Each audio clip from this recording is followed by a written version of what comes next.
هنعمل النهارده شويه عيش حلوين قوي. هنقولك اي اكله كده لحته تانية خالص.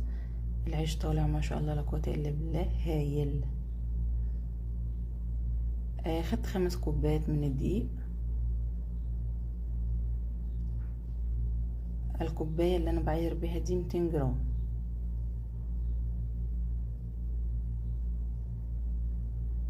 وهاخد معلقتين كبار من السكر، ومعلقه كبيره من الخميره، ونص معلقه من الملح، ومعلقه من البيكنج باودر، و4 معالق كبار من الحليب البودر.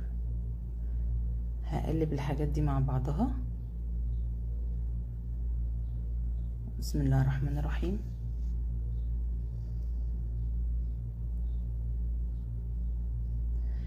وهحط كوباية مية دافية طبعا عشان الخميرة.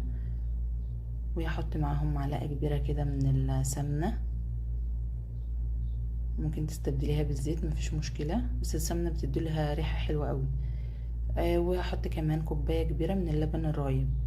هاخد ده كله بقى واعجنه كويس. هجيني بقى كده عجنة حلوة علشان يديك العيش اللي انت شفتيه ده في الاول.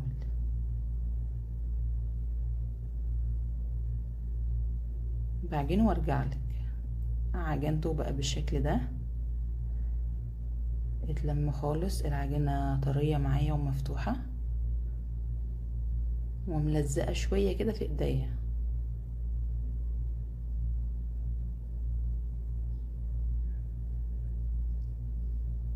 شايفة قوامها؟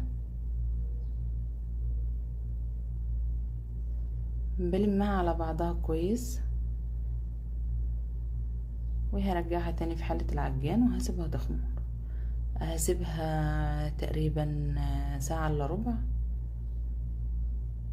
كانت خمرت كده وتضاعف حجمها.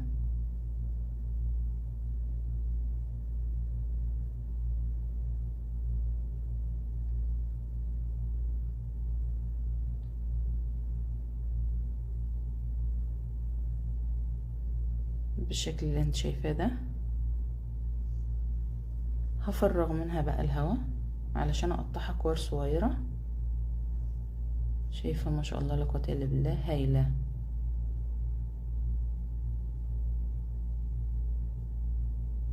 بالحجم اللي انت شفتيه ده انا قطعتها وسبتها، كانت اصغر من كده سنة، بس انا سبتها لحد ما خلصت كله فكانت اتملت هوا شوية. نبدأ بقى نفردها كده. رشي رشة خفيفة من الدقيق وافردي عليها. بصي انا بتك على كل حروفها والنص عشان تطلع متساوية معايا. بلف ايديا فيها كتير علشان تطلع كلها سوا بعض وتبقى شكلها دائري هايل جدا.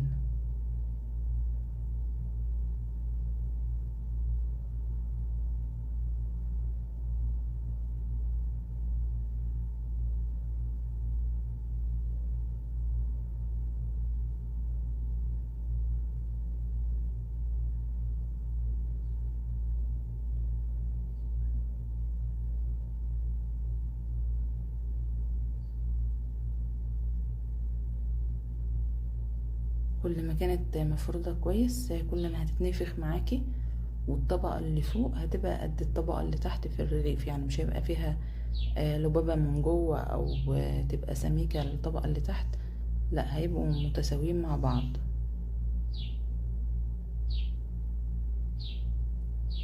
شايفة حلوة جدا؟ شايفة سمكها قد ايه؟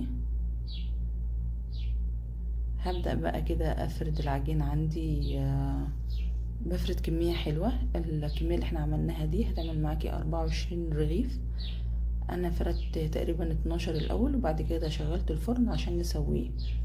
يعني مش اول ما تفردي تروحي تسوي، لا، اعملي كمية وبعد كده ابدأي شغلي الفرن.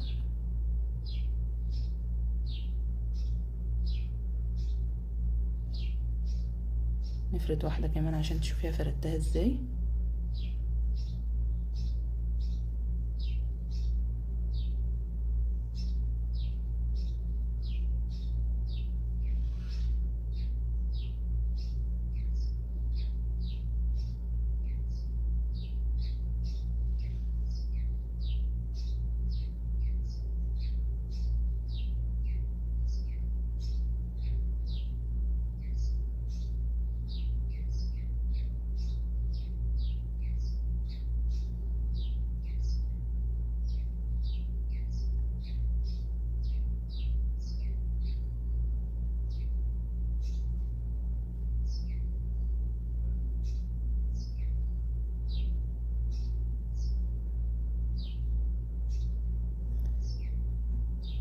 شايفه سمكها، وبنفض منها الدقيق وبركنها.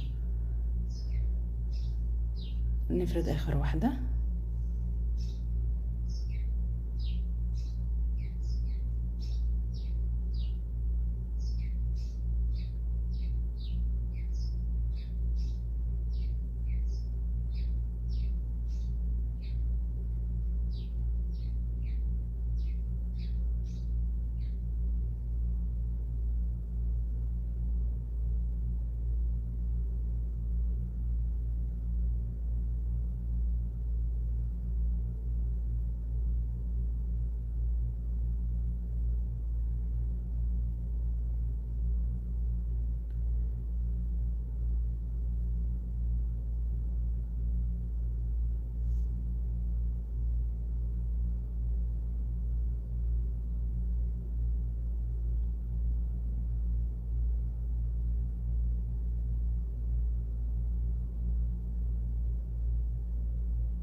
التسوية بتاعته بقى، شغالي الفرن على اعلى درجة حرارة عندك.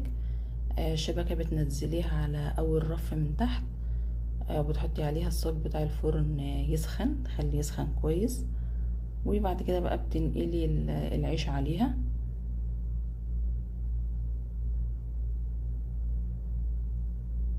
شايفة سمكها حلوة جدا.